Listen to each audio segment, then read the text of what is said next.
Chihiro was a crazy guy obsessed with horror films who lost his mother and channeled all his pain into a bizarre passion for zombie girls. But his life gets turned upside down when he gets his hands on a necromancy book and prepares a resurrection elixir, only to end up transforming the most coveted popular girl at school into an undead completely in love with him.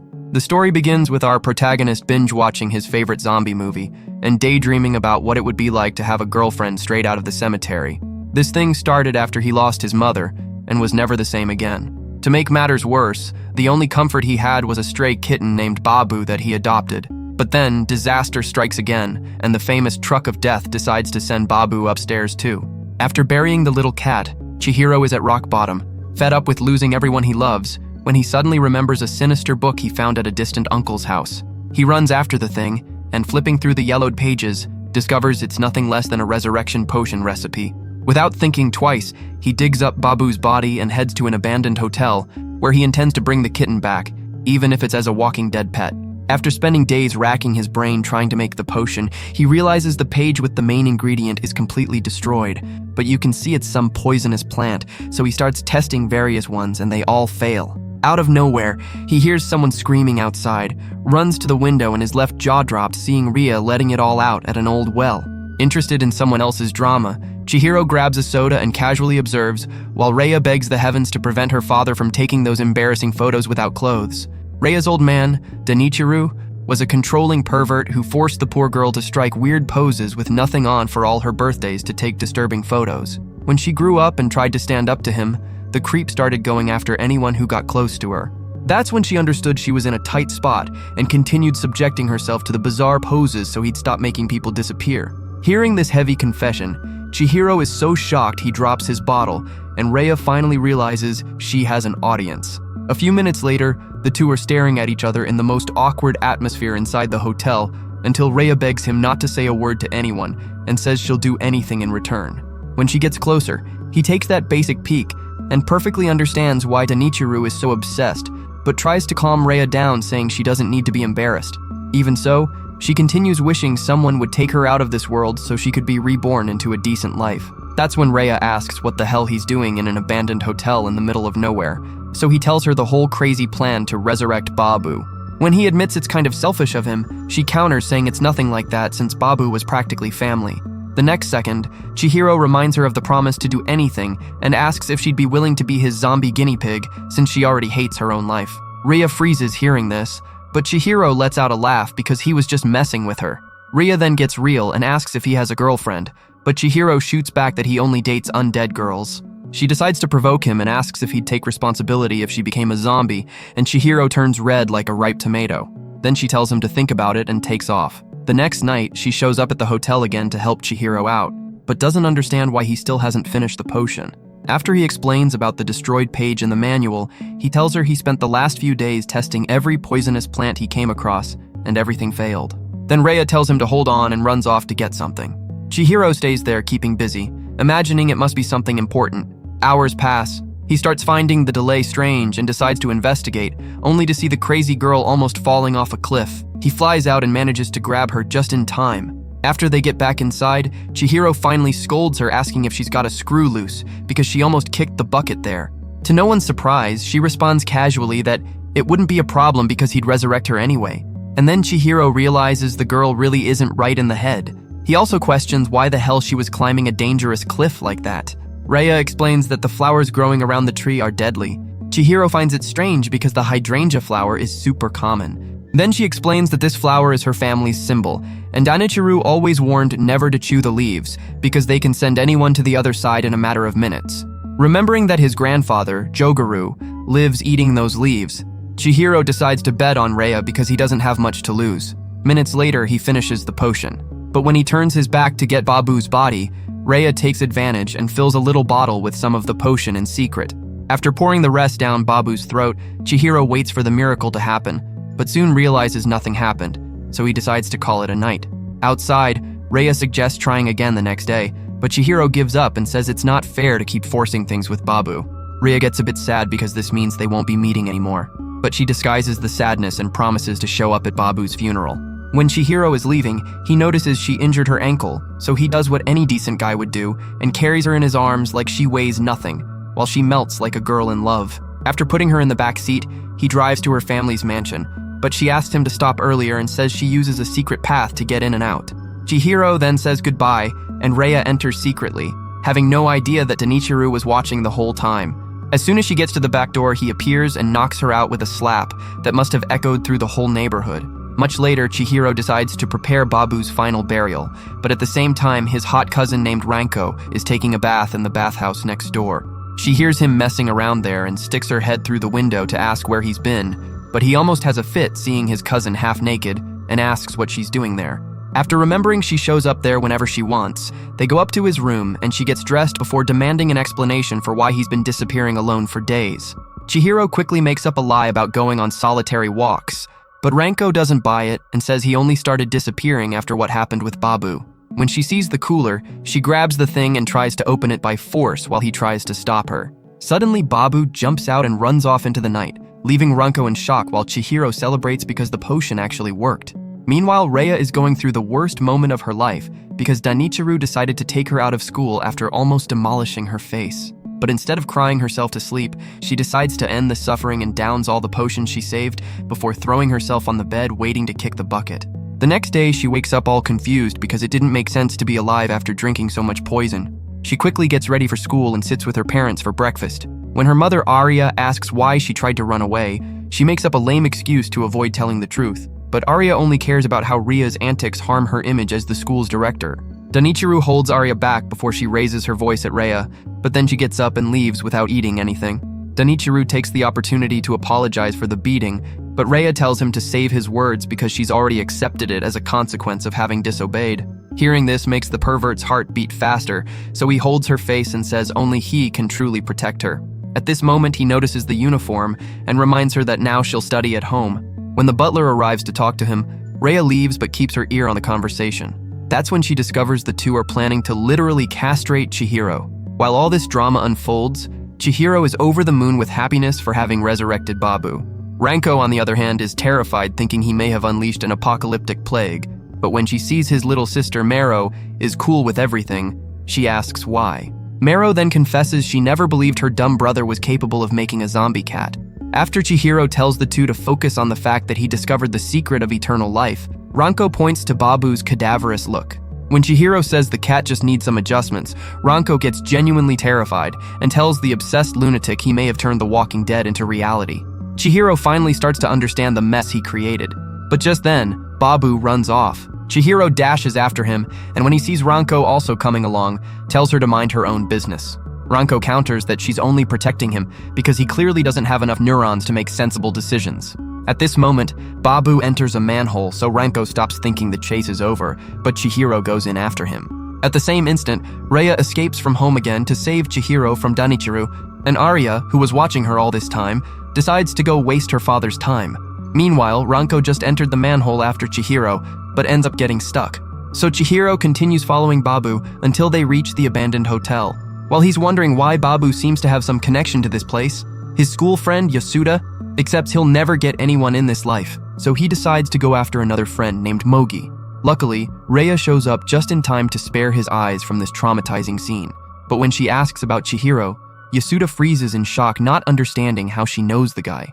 Rhea ends up telling him not to worry about it and goes to look for Chihiro alone. But the butler sees her on the street and calls Danichiro, asking if he should bring her back. Danichiro then tells the butler to follow her because she might lead them to Chihiro. When Rhea finally gets to the hotel, Chihiro finds Babu chewing the same leaves he used to make the potion. Remembering it was in the same place he saved Rhea the other day, he looks up and sees her on the cliff again, wondering what she's doing there at this hour. The next second, Danichiro appears and promises to forgive Rhea if she stops this nonsense and comes back home. When he tries to grab her, Rhea slaps his hand away and says he needs to stop acting like she's his property. While Chihiro watches everything, Danichiro asks if Rhea just wants freedom to go out when she wants, or if she wants to experience romance with a loser like Chihiro. Rhea freezes, unable to answer, but that already says everything to Danichiro. So he grabs her hand to take her home by force. When Rhea starts fighting against him, Babu runs up to help her. Seeing the cat, Danichiro gets terrified because he's allergic to felines. He immediately yells for Rhea to get away, but she ignores him to get a better look at Babu. Realizing Chihiro's potion worked, she gets excited, but then Danichiro tries to hit Babu. Rhea tries to block it, but ends up being pushed off the cliff. While everyone watches in horror, she dives headfirst into a tree trunk that pierces through her body, and she dies bleeding. Chihiro runs desperately and has a breakdown seeing her destroyed body. Remembering the promise to bring her back as a zombie, he gets terrified because he never actually planned to do that. When he turns his back, he hears her calling his name softly and turns to see Rhea getting up with her guts hanging out. She walks slowly toward him and reminds him of the promise that he'd take responsibility if she became a zombie. Even terrified, Chihiro accepts, so she collapses in his arms while the butler is convinced God gave Rhea a second chance. While Denichiro is devastated by the guilt of having murdered his own daughter, the butler tells him to look. The moment he sees Rhea standing, he runs to take her to the hospital, but she rips his arm off and says he has no more rights over her because his daughter doesn't exist anymore. Later that day, he gets depressed and locks himself in the bathroom while the maids start spreading gossip about how Rhea ran away from home to escape his psychotic obsession. At this point, Arya hears and demands an explanation, so they tell her how Denichiro said Rhea refused to come back home, and she goes straight to the bathroom to confront him. The maids notice she reeks of vodka and continue gossiping about how she started having affairs because Denichiro stopped paying attention to her. A few minutes later, Arya invades the bathroom demanding to know what the maids were talking about. But Denichiro is completely out of his mind and keeps muttering about Rhea having abandoned him. Luckily, the butler explains that Rhea refused to come back and is now living with Chihiro. Hearing the name, Denichiro remembers Rhea leaving with Chihiro and becomes convinced he just needs to deal with her little boyfriend to bring her back. So he gets up from the bath to start scheming, while Arya stares at what she dreams about every night. Meanwhile, Chihiro is trying to understand how Rhea is stitching herself up without a problem. She explains the mandatory sewing classes everyone has at her school. After finishing the stitches, she gets excited because she doesn't feel pain anymore. But Chihiro grabs her and asks how she can be happy after everything that happened. When she suddenly says it's her first time in a boy's room, Chihiro starts thinking she lost some neurons in the fall. Much later, she sticks her head out the window to appreciate the view, and Chihiro struggles not to stare at her body. When she suddenly calls him to see Babu, Chihiro realizes the cat's eyes have finally returned to normal. But Rhea is more curious about Babu's voice and asks if it's an effect of the zombie solution. After Chihiro explains that Babu always had a weird voice, Rhea says Babu really loves the tree where he's sitting. This makes Chihiro realize she can understand Babu. But while he's thinking about what else might be different about her, she notices him staring like crazy and asks if he'd prefer her to be like the zombies in his movies. He ignores this and asks if she's really okay with being a zombie. And after saying yes, Rhea reminds him to take responsibility for her new life. Chihiro finally decides to ask what she means by taking responsibility. But instead of answering properly, Rhea asks him to take her to the cool places in town so she can finally have a normal life. After reminding her there's nothing normal about her current situation, Chihiro asks if living a common life is really all she wants. Out of nowhere, Rhea grabs him and asks if there's a problem with that, but before he can answer, she starts moving closer for a kiss. However, Ranko appears and starts yelling at Chihiro for having abandoned her. While sticking his head out to respond, he hides Rhea and tells Ranko not to come in. Chihiro then tells Rhea to stay inside and goes out to talk to Ranko, while Rhea wonders why she suddenly felt the urge to kiss him. Minutes later, Chihiro takes Ranko to a river and apologizes for having abandoned her before telling her not to worry about Babu anymore. She finally calms down, but when the two sit down to talk, Yasuda yells for Chihiro while running toward them. Chihiro immediately tries to flee, but Yasuda falls to his knees begging to meet Rhea. Hearing this, Ranko remembers when he asked about Rhea days ago and questions if that's why, but Chihiro denies even knowing Rhea properly and says they only bumped into each other once by chance. Mogi then says they should be happy for Chihiro because he must have given up his zombie obsession if he fell for Rhea. Hearing this, Chihiro decides to keep the truth to himself because they might freak out if he explains what really happened. Meanwhile, Rhea just got tired of trying to figure out who Ranko is to Chihiro, so she decides to take a bath. However, after turning on the water, she realizes she can't feel if the water is hot or cold. But she decides to focus on the fact that she can finally take a bath without Denichiro secretly spying on her. When she starts playing with the toy she found, Jogaru suddenly enters the bathroom. Rhea quickly covers the important parts to protect his fragile brain, but Jogaru suddenly jumps on her and desperately tries to grab her while calling her Sada. Rhea eventually manages to escape and closes the bathroom door with Jogaru still inside before running to Chihiro's room. At this point, Mero comes back and Jogaru also tries to grab her, but she easily stops him and asks why he keeps calling her Sada when his deceased wife's name was Kyo. Meanwhile, Rhea started questioning her life choices and wonders if Denichiru's embarrassing photo sessions weren't better than getting a surprise attack from Chihiro's psycho grandpa. Much later, Chihiro finally comes back and is shocked to see her sprawled on the floor. So he runs to cover her and warns about the risk of catching a cold. After she reminds him that zombies don't get sick, he realizes he hasn't even taken advantage of this opportunity to learn what it's like to be a zombie. He starts by asking if Rhea has a stomachache, but she reminds him she doesn't even have much of a stomach anymore because of the accident. She also tells him it's been much harder to move her body than when she first became a zombie. Chihiro then looks more closely at her arms and realizes her body is still decomposing, which basically means she'll soon be unable to move. After carrying Rhea to his bed, Chihiro covers her and decides to spend the night at the temple. However, after minutes struggling to sleep, he continues obsessing over trying to find a way to stop Rhea's body from decomposing. Early the next day, he goes to Mero's room to ask for an embalming book he saw her reading once. After explaining a friend of hers borrowed it recently, Mero asks why he's suddenly interested in preserving bodies, but Chihiro tells her to forget it. Minutes later, he makes a sign to keep everyone away from his room and turns on the air conditioning to preserve Rei's body for as long as possible. He then pays close attention to her, hoping to track any slight movement, but his father Dune suddenly calls for him. Startled, Chihiro blocks Rhea's body and says he'll be out in a few minutes before realizing leaving Rhea on the bed was stupid. He quickly improvises a bed in the closet, but while trying to move her, he slips on one of his movies and ends up in a position virgins like you have been dreaming about for years. At this point, Dune calls him again, so he quickly puts Rhea in the closet and explains her stiffness should pass before nightfall. After hearing her guts begging for food, he also promises to bring something for her to eat and leaves.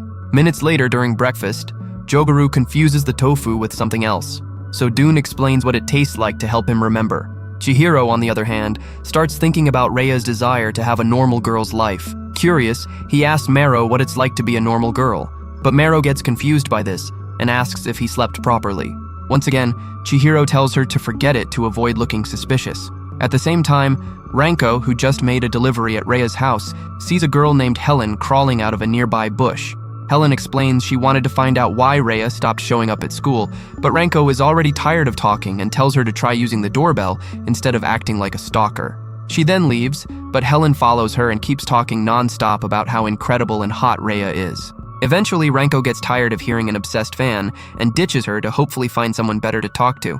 Meanwhile, Chihiro's family just started a general cleaning since school is off. Chihiro tries to finish his work as quickly as possible so he can focus on Rhea, but Dune calls him again to ask why he already adopted a second cat when they barely buried Babu. Chihiro then tells him to relax because it's still Babu. But Dune gets confused and afraid that Chihiro has finally lost it. To prove it, Chihiro asks Jogaru if he's seen Babu around, but all Jogaru can remember is seeing his precious Sada in the bathroom. Before Chihiro can ask who Sada is, Jogaru says something about creating a resurrection potion in the past. Naturally, Chihiro gets intrigued and asks for more details, but Jogaru's brain resets, so Chihiro gives up. At this point, Mero offers to clean his room since it's probably full of junk, but Chihiro immediately stops her and says he'll do it himself. Before she can ask why, Ranko appears with lunch, and Dune immediately starts praying that Chihiro has enough luck to find a wife like her someday. Ranko then uses this opportunity to tease Chihiro for still being single before telling them about Rhea's disappearance. She also explains how everyone in her family seems to be working hard on something, but Chihiro tries to change the subject to avoid talking about it. Ranko keeps talking and says Rhea probably left home to be with some loser she fell in love with. When she asks Chihiro what his relationship is with her, Chihiro keeps saying he and Rhea are complete strangers who only bumped into each other once. He then asks Ranko why she's so curious about this, and Ranko quickly pretends she's just looking after him like any responsible older sister would. Moments later, Ranko finally decides to leave, so Dune tells Chihiro to clean a corner in the back. However, while he goes inside to clean, Ranko suddenly decides to get a movie from his room, so she goes upstairs to get it. Once inside, she notices a strand of hair that's obviously too long and dark to belong to Chihiro or Mero. She quickly decides to look around and eventually finds the improvised bed he made for Rhea in the closet. At this moment, Rhea, who somehow climbed to the top of Chihiro's closet, jumps on top of Ranko and holds her while squeezing her attributes. After realizing it's Rhea, Ranko pushes her, but this makes Rhea's cuts reopen. When Rhea suddenly rips off her own shirt, Ranko starts screaming, so Chihiro runs back upstairs and drags Rhea away. However, in the heat of the moment, they kiss and Rhea starts crushing his guts with zombie strength. When Rhea finally releases him from the crushing embrace, Ranko immediately starts interrogating Chihiro to find out why the girl he keeps denying has been hiding in his room all this time. She then takes a better look at Rhea and realizes what she is. But when Chihiro tries to explain what happened, Ranko refuses to hear a word from him and starts attacking with anything she can grab. While this happens, Rhea hears Babu calling her, so she starts crawling through the window. When Chihiro realizes it, it's already too late. So he begs Ranko to go help Joguru with his bath, and runs off before she can say no. However, while he crawls across the roof to reach Rhea and Babu, Dune sees him and asks what's happening. So Chihiro says he's trying to feed Babu. Dune then tells him to hurry up since they still have a lot of cleaning to do. So Chihiro quickly reaches Rhea and Babu, only to find them eating the same poisonous leaves he used to make the potion. He's confused by this until Rhea starts looking much more human than normal. The next moment, she completely regains her sanity and asks Chihiro why she's outside with only a towel covering her body. After he gives her a shirt, Joguru appears with Ranko and praises Chihiro for resurrecting his precious Sada. When Chihiro asks who this Sada he keeps mentioning is, Joguru ignores the question to explain that resurrected zombies like Rhea and Babu obviously need the leaves to keep their bodies alive. For the first time, Chihiro realizes Joguru still has a functioning brain. So he tries to hear more advice, but Ranko starts trying to get rid of the perverted old man. Luckily, he manages to hold on to her, and further explains that Rhea needs constant exercise plus a fixed supply of the leaves to prevent her body from decomposing for as long as possible. At this point, Ranko finally manages to escape Joguru's grip, and Dune, who just appeared with Mero, gets confused and asks if she knows what's going on. But Mero is as lost as he is. Joguru then tells Chihiro that the decomposition process can't be stopped forever. But when Chihiro tries to ask more questions, Ranko hits a vase on the old man's head, making his brain reset again. She immediately claims it was just an accident. And although everyone can tell she's lying, Mero says there's nothing to worry about and takes Joguru inside. At this moment, Chihiro becomes convinced he can save Rhea with everything he just learned. But then Dune asks why there's a random girl without clothes in front of him. At this, Rhea gets scared because her new life with Chihiro is about to end. But then Chihiro begs Dune to let her stay because he has a responsibility to keep her safe. Dune is surprised because Chihiro normally never asks him for anything. But after thinking about everything for a bit, he says it's good that Chihiro finally gave up his zombie obsession. Naturally, Chihiro decides to keep the part about Rhea being a zombie to himself. But he's still shocked when Dune casually agrees to let Rhea stay. After explaining the temple was actually a refuge for women, Dune says it won't be a problem as long as Chihiro takes full responsibility. While Chihiro then tries to celebrate with Rhea, Ranko reminds him she didn't agree to this. Rhea immediately realizes Ranko is going to be a different problem from Dune, and Chihiro is also worried about her response, but Ranko suddenly calls him a shameless womanizer and runs off. Later, Chihiro decides to start proper research on Rhea's life by noting down every little thing she does. At this point, Rhea asks if he can really handle taking care of her, so Chihiro reminds her he's always wanted to take care of a zombie. She then asks why he's been sleeping at the temple, and says she doesn't mind sharing the room with him. But Chihiro says it's for her own safety, because next time her attributes fall on his face, he might not be able to resist. Curious, Rhea asks what he's talking about. And after reminding her she has no memory of some of the things she did, Chihiro tells her not to worry. This time, Rhea refuses to believe him, because something obviously happened between them. And while Chihiro keeps lying about it, Mero wonders how long she can stand this. The next day, Chihiro decides to take the research to the next level by recording Rhea to look for signs of changes in her body. However, she gets embarrassed by this and tells him to stop. Much later, Dune asks why she's not having dinner with them. So Chihiro says not to bother getting food for her because she doesn't want to be even more of a burden to the family. Dune then says it won't be a bother to have Rhea eating with the family. So Chihiro agrees to bring her next time. After dinner, Ranko shows up with supplies she bought for Rhea and promises to go buy clothes later. Chihiro then thanks her for the help and explains he doesn't have any special relationship with Rhea. After Ranko leaves, he goes upstairs and secretly watches Rhea feeding Babu until she notices him. Much later, he takes Rhea for a walk and continues recording her without noticing that Danichiru's butler was following them. Rhea suddenly admits she loves her new life as a slowly decomposing corpse and says she never would have been able to experience this if she had continued being a normal girl. Feeling bad, Chihiro promises to make sure she enjoys being a zombie. Eventually, he decides to head back home. But when he tries to cross the street, Rhea sees a speeding car coming toward him and casually throws him away before realizing she probably put him in more danger than the car. She immediately runs to check on him. And after Chihiro says he's perfectly fine, Rhea sees a bruise on his arm. When she suddenly starts licking it, Chihiro is scared at first, but he ends up deciding to relax and enjoy it. Days later, Ranko clocks in at her parents' restaurant, and after taking care of some customers, she enters the back room to verbally attack Chihiro for not doing the work properly. Chihiro immediately tells her to stop interrupting him and says he already regrets coming to help her. At this point, Ranko's mother tells Chihiro to relax and says the two are acting like a toxic couple. Ranko gets embarrassed by this and tells her mother to stop. But she goes further and tells Chihiro he can have Ranko whenever he wants. While Ranko tries to stop her mother from saying anything else, she slips on a banana peel. So Chihiro saves her from a brutal concussion. This leads to even more teasing from her mother. And after she finally leaves, Chihiro suddenly pulls his arm away from Ranko to save her from more teasing from the other employees. However, this makes her feel like he doesn't want to be near her. So she asks why he couldn't have just held on a little longer before storming off. Many years ago, Ranko got lost in a cemetery and started crying in fear. But Chihiro, who was also there, saved her and basically stole her heart. The next day, Ranko's parents took her to Chihiro's house to make introductions because they didn't even know yet they were cousins.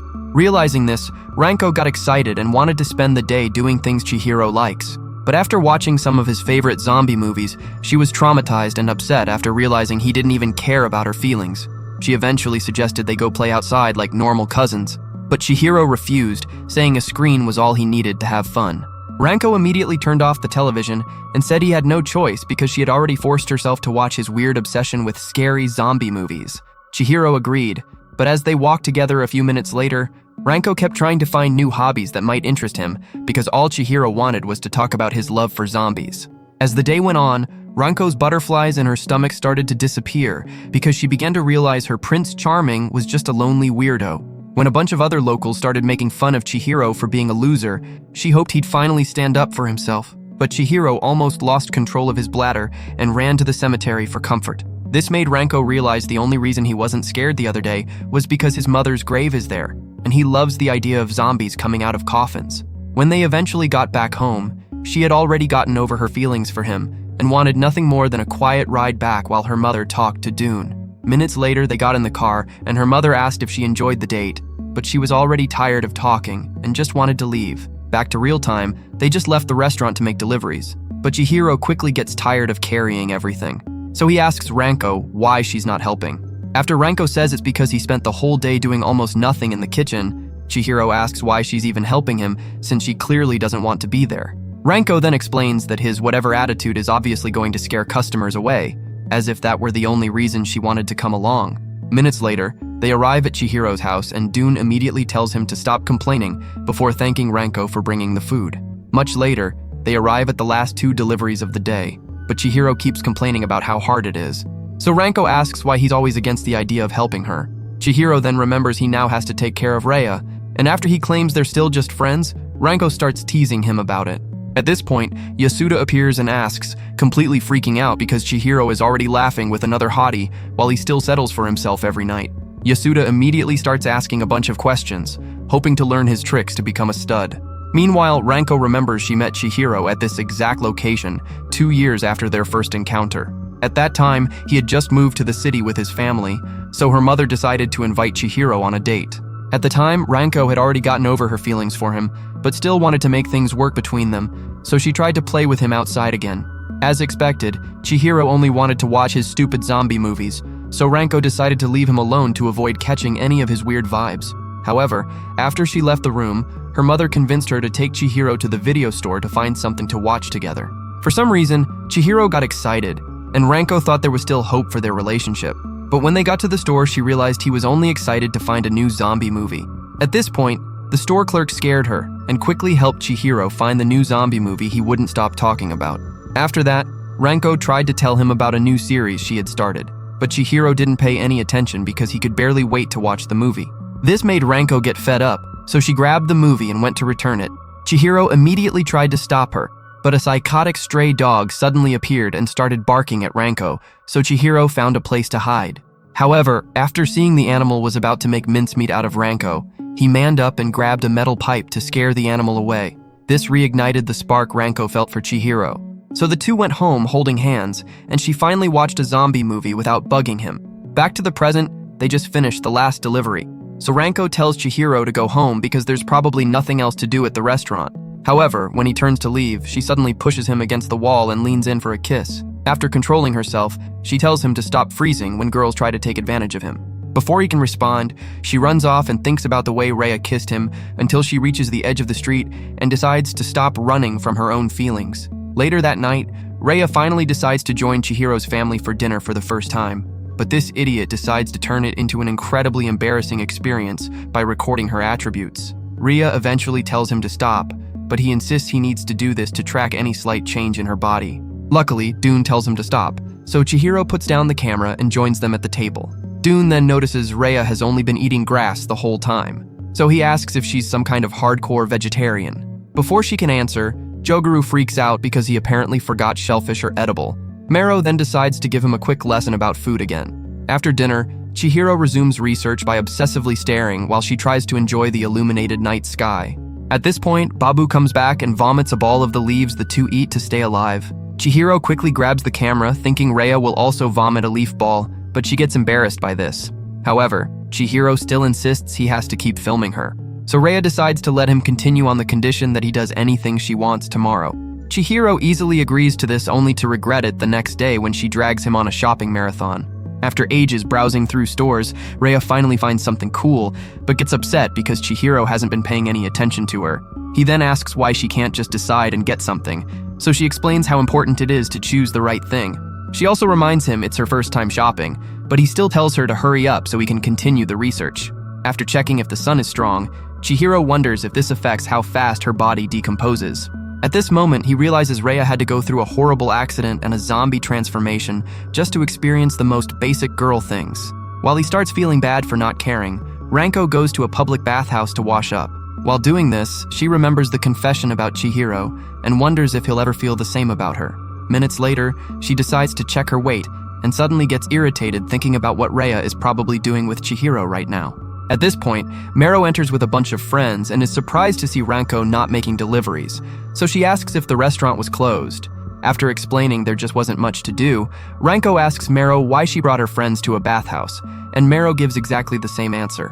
Ranko then asks if Chihiro is also bored at home, but after Mero tells her about the shopping date with Rhea, Ranko pretends she doesn't care and decides to join her friends in the bath. Meanwhile, Rhea finally chose a dress, and after she puts it on, Chihiro is surprised by how good she looks in it and gives her a compliment.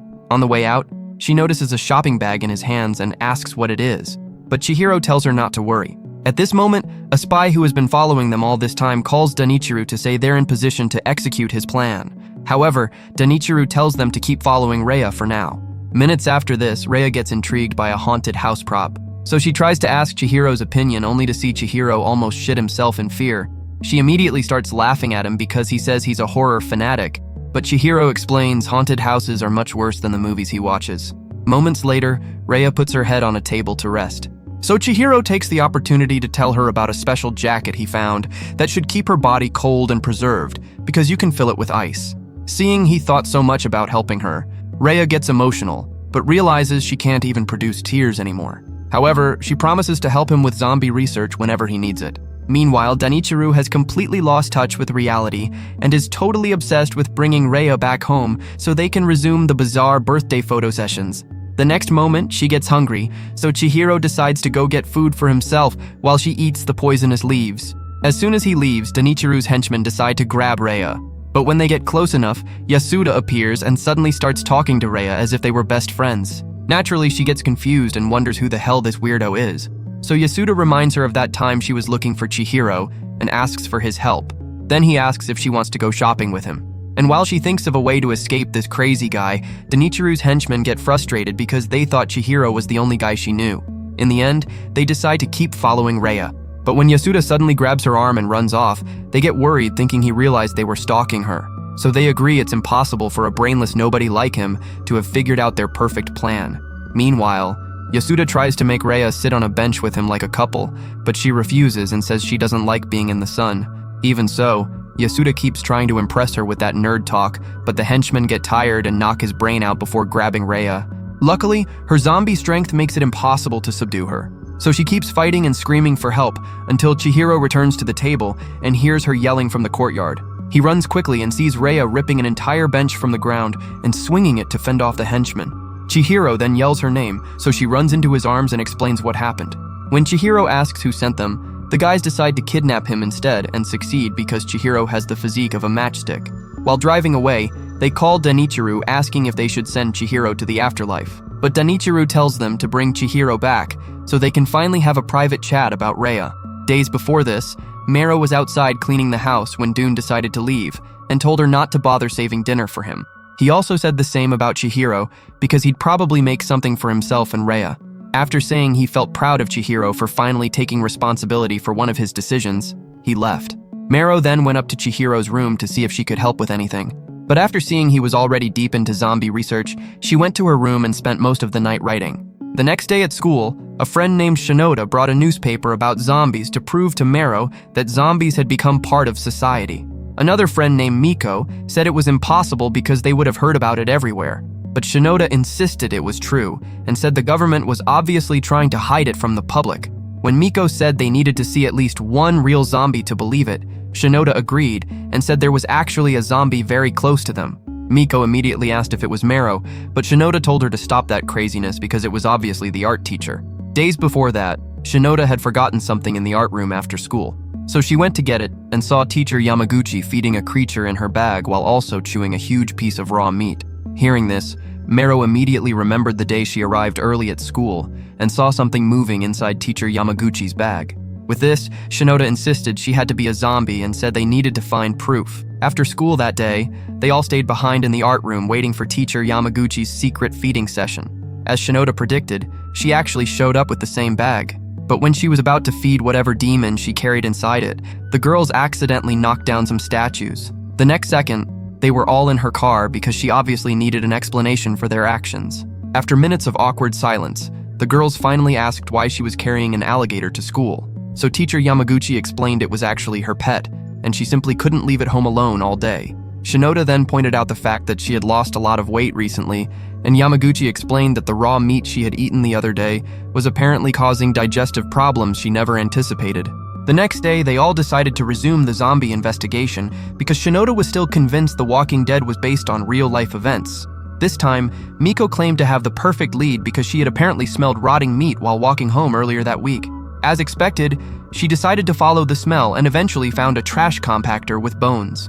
At that moment, a strange guy grabbed her and asked why she was standing outside his place like a weirdo. Before she could explain, he took her inside to meet his wife, who then offered to make a bowl of ramen for her because they were actually testing recipes to add to their restaurant menu. Miko accepted, so they served a bowl of ramen for her, but the stench made her insides churn. The strange couple assured her the taste was much better than the smell, so she foolishly decided to trust them and actually loved it to the point of almost eating the entire bowl.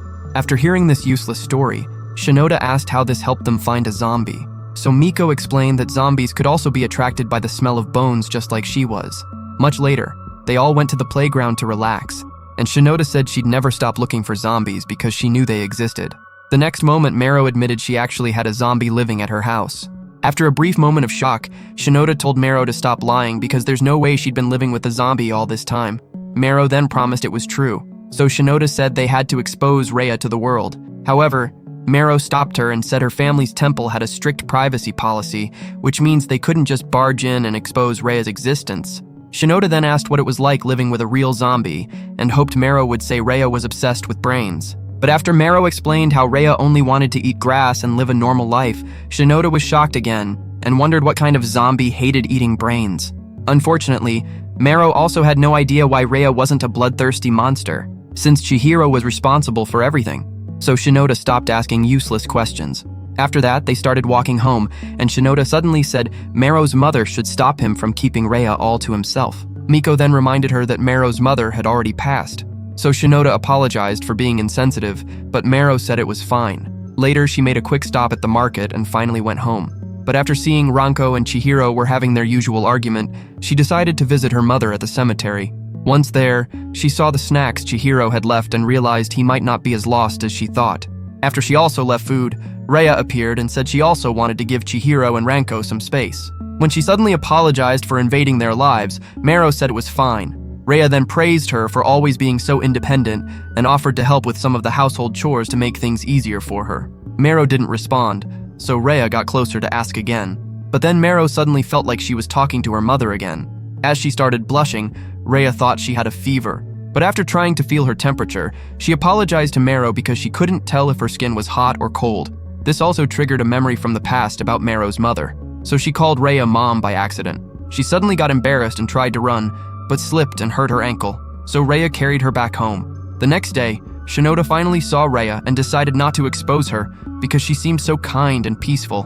Back to the present, Chihiro has just been tied up and kept somewhere in Rhea's family mansion. After a maid gives him water and leaves, he demands to be freed and starts struggling, hoping to escape. Minutes later, he keeps yelling to be released, but then Arya enters and tells him to shut up so she can finally get some rest. While she starts complaining about how the entire mansion has been noisy in recent weeks, Chihiro says he didn't plan on being kidnapped by her psychotic husband. With this, Arya realizes he's the guy Rhea ran away with. But instead of getting angry like Danichiro, she walks to the couch in front of him to see if he likes her attributes more than Rhea's.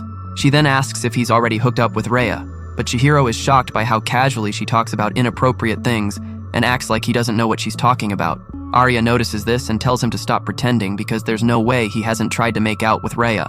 After thinking for a bit and remembering that Rhea is now a zombie, she asks Chihiro if that's why he hasn't tried anything.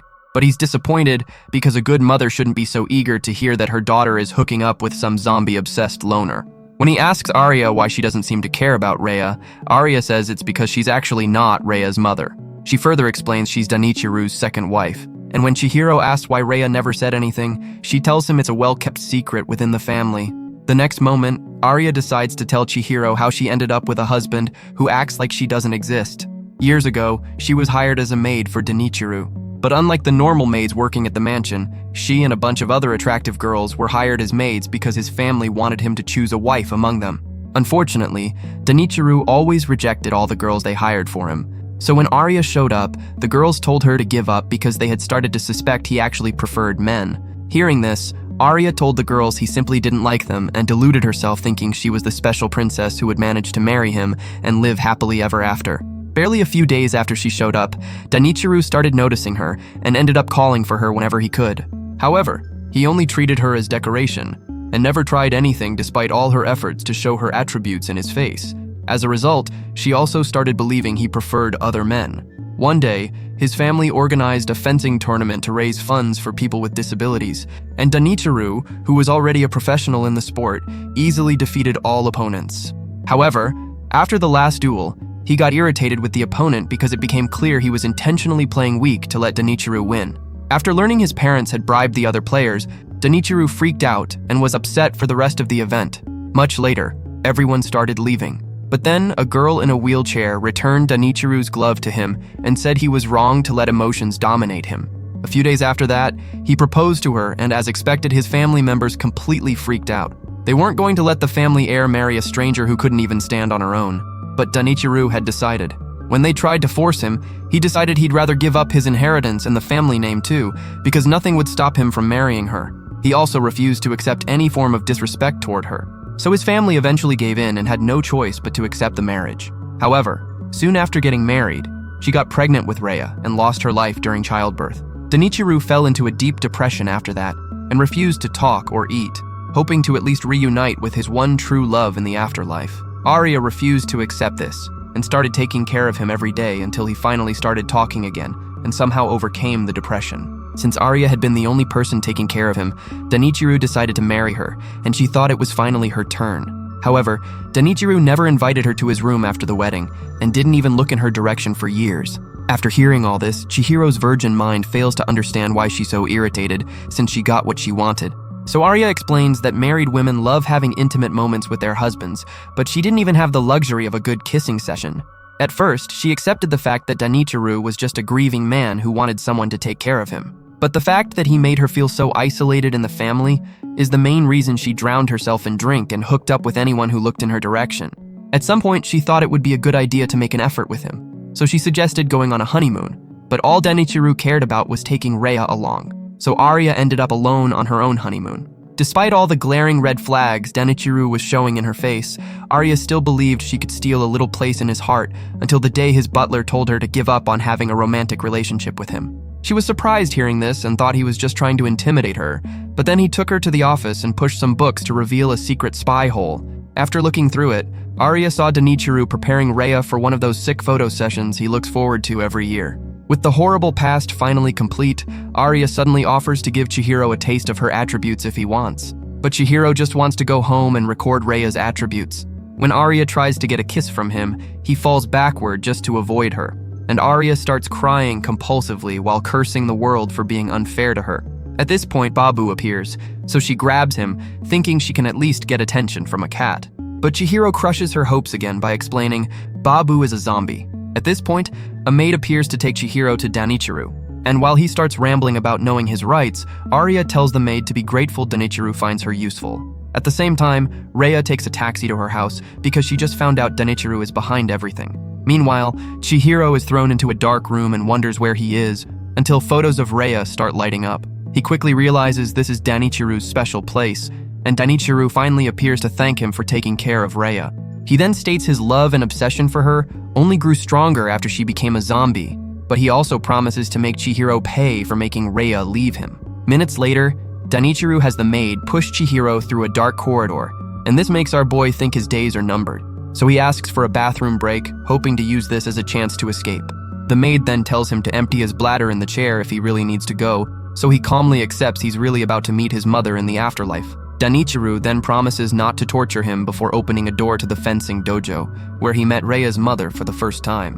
While Chihiro tries to absorb how big the dojo is, Danichiru grabs a fencing sword to duel with him. Despite knowing he has no chance against Danichiru, Chihiro accepts the duel just to show he's more capable of taking care of Rhea. Meanwhile, Rhea just arrived at the mansion, and her taxi driver eagerly waits to receive enough funds for early retirement. As soon as she opens the front doors, two maids greet her and say Danichiru is kind of busy at the moment. Rhea tries to ignore them, but then they suggest she rest a bit before the henchmen from before try to capture her with a net. While she fights them, another maid tells Arya that Rhea has returned, but she asks the maid why any of them would think she cares. At this moment, Rhea has just been thrown onto a bed in the basement, and the maids quickly apologize for being rough. She then orders them to take her to Danichiru, but they start laughing and decide to teach her a thing or two about having good manners. After sensing their evil intentions, Rhea tries to use some of that zombie strength, but the maids easily overpower her and dress her in a provocative outfit. She once again orders them to stop and take off the clothes, but for some reason, hearing her act so boldly makes the maids feel excited inside, so they keep messing with her. While they continue using Rhea to fulfill their deepest fantasies, Chihiro puts on the fencing outfit and calls Danichiru a cheater because he's obviously already a master in the sport. Danichiru then tells him to try landing a single hit with whatever skill he knows, but Chihiro says he never had time to learn any martial arts. Irritated, Danichiru asks why Rhea would run away with such a pathetic weakling when he has every means to keep her protected. With this, Chihiro mocks him because he clearly still has no idea what Rhea really wants. Meanwhile, the maids just put Rhea in a bunny costume, but this time she finally snaps and rips the chains from the wall to free herself, which surprises them. At the same time, Danichiru is confused by Chihiro's laughter, so Chihiro explains he's definitely a delusional lunatic because there's no way he thinks a duel with Rhea's new best friend will somehow prove he's a worthy father. Chihiro also calls him sick for taking photos of Rhea's attributes on her birthdays, and hearing this, Danichiru is shocked and asks how he knows this. Using this opportunity, Chihiro decides to teach him how to really act like a father. Moments later, Rhea finally escapes from the scared maids and runs to save Chihiro. But as soon as she enters the dojo, Danichiru stabs Chihiro straight in the guts. Rhea and the maids freeze in shock because they never expected Danichiru to actually stab Chihiro. But in a shocking twist, Chihiro pulls the blade deeper and lands a devastating headbutt that fractures Danichiru's skull. Rhea immediately runs to check on Chihiro, but when he tries to respond, her bunny costume finishes him off. He keeps talking about how hot she looks until Danichiru asks why he's not in heaven since the sword is still in his stomach.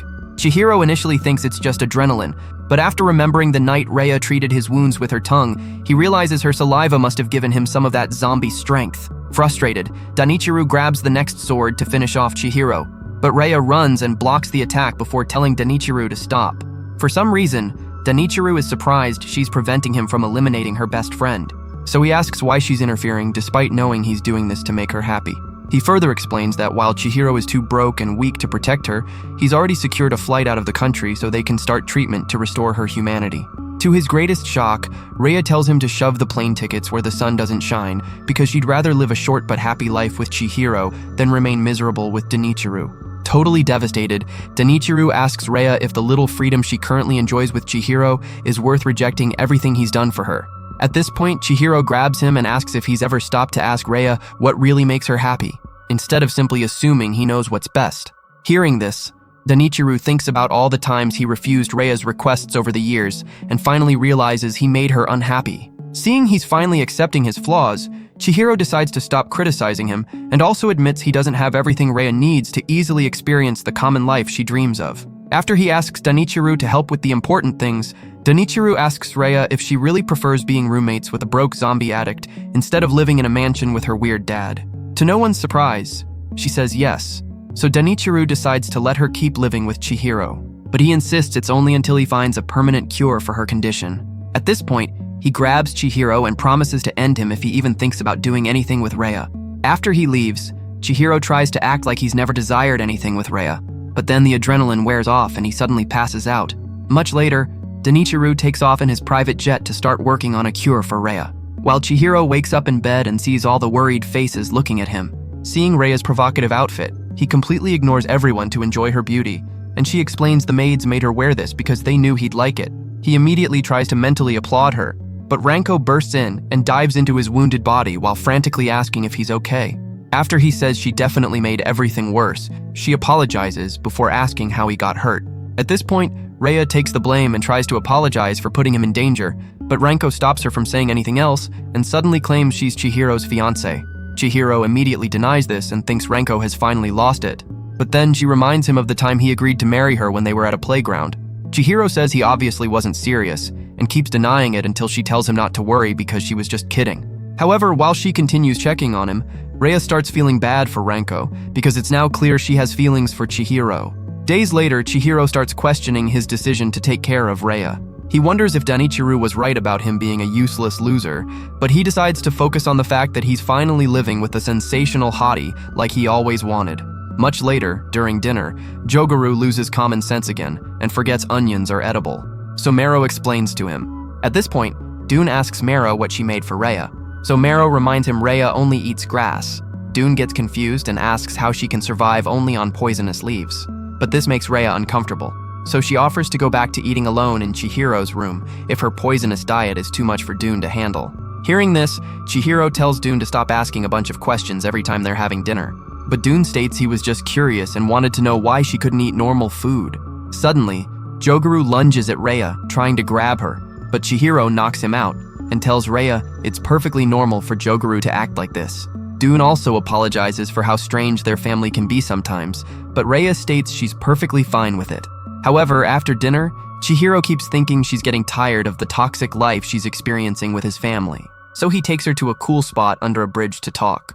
When he apologizes for only being able to bring her to an old dusty bridge, Rhea says she actually loves it because taking a simple walk at night is something Danichiro would never have allowed. She then asks if they can go see the fireworks festival happening tomorrow night because she was also never allowed to go to one. He easily agrees to this, so she promises to keep her body from decomposing so they can have fun together. Chihiro is a bit surprised by this statement, so he tells her not to worry because her body can't fall apart in a single day. Minutes later, they start heading back home, and Chihiro gets distracted because now he can't stop thinking about a possible way to stop Rhea's body from decomposing. When they eventually get back home, Rhea notices he's not going upstairs to the room. So she asks why, and he explains he just has some things to do. Minutes later, he goes to Jogaru's room hoping to get help from the crazy old man. But after seeing Jogaru is already asleep, he decides to call it a night. At this point, Mero appears and asks why Rhea isn't going back to school. Chihiro says it's obviously not that simple, but Mero insists it is because he just has to cover Rhea's scars and get makeup for her so people don't see she's a zombie. With this, Chihiro remembers when he promised Rhea a normal life, which would involve going to school like everyone else. But the fact that her body literally crumbles in the sun makes this a huge problem. The next day, the fireworks festival was canceled because the clouds finally decided to release all the water. Rhea then asks Chihiro to take her to the next one if she lives long enough to see it. Hearing this, Chihiro gets upset and immediately continues the research to keep her alive. The next day, while walking to school, Yasuda gets irritated by the rain because he also wanted to go see the hotties at the festival. As soon as he tries to show Chihiro the hot girls on the other path, Ranko bumps into Chihiro with her attributes to say hi. While she talks to him, Yasuda wonders if he has some kind of hottie-repellent curse that makes girls avoid him. Much later, Chihiro tells Ranko about the festival and how he wanted to take Rhea since it would have been her first time. Ranko then tells him to simply make his own fireworks festival, instead of waiting a whole year for another festival that might also get cancelled. Several minutes later, Mero comes home and feels uncomfortable seeing Rhea cleaning, so she asks for the broom. However, while trying to return it, Rhea accidentally uses zombie strength and breaks it in half. At that moment, Chihiro appears and gets worried seeing Rhea outside, but she assures him she's fine since most of the day is cloudy. He then tells her about a plan to make their own fireworks festival, and Rhea gets excited. But when he mentions Ranko will come soon to help her put on a yukata, Rhea loses her excitement. Unfortunately, Chihiro's virgin brain still doesn't understand how girls work, so he goes inside and Mero also decides to start dinner while Rhea stays behind, trying to fix his broom. Much later, Ranko shows up and greets Dune before explaining what they planned for the night. At this point, Chihiro comes out already wearing his yukata and explains Mero helped him get dressed. Since only Rhea is left, Ranko goes upstairs to the room to help her with the dress, and Rhea takes this opportunity to ask Ranko about her relationship with Chihiro. After admitting she hated him at first, Ranko says he actually grew on her until she accepted everything that's still wrong with him. After dressing Rhea completely, Ranko asks if she's lying about being a zombie because she looks better than some of the hotties at school. Rhea immediately tells her to stop lying because her skin has been decomposing for weeks. But Ranko gets closer to smell and tells Rhea she seems completely normal. She also assures Rhea that Chihiro will find a way to keep her alive. But then Rhea says he'd probably be better off without her. For the first time, Ranko is speechless with encouragement. So Rhea asks if she has feelings for him. After easily admitting it, Ranko asks the same question, but Rhea freezes. Ranko notices how nervous she is and says she'll keep Chihiro all to herself, hoping to get a reaction from Rhea. However, she easily agrees to this. So Ranko asks why she's not making an effort despite knowing her time is running out every day. Rhea responds that Ranko obviously has a closer relationship with Chihiro, while she's just the traumatized popular girl he has to babysit every day. Ranko then tells Rhea to go all out for what she really wants. And after Rhea promises to do that, they leave the room to start the low-budget fireworks festival. Minutes later, Chihiro takes Rhea aside and asks if she's really happy doing all these boring things with him. Rhea then reminds him that the things he sees as boring are a dream come true for her because she never got to experience them growing up. The next day, Rhea goes back to Danichiru's mansion, but the maids are excited to see her. She explains she just came to get things for school. After packing everything, she turns to leave and sees Arya, who is waiting to say she won't offer any help to Rhea if something goes wrong at school. Rhea calmly accepts this and leaves to meet Chihiro before they go to the abandoned hotel to talk. Rhea finally admits she wants to spend all her time doing the things she's always dreamed of. Chihiro also says he wants nothing more than to keep her around forever. But when he starts explaining all the things they'll do together, Rhea's rotten heart skips a beat, so she pulls him down for an intense kiss. And that's it for today, folks. If you like anime recaps like this one, comment anything down in the comments. I always read them all. Also check out this other video here, you'll love it. Thanks for watching and see you in the next video.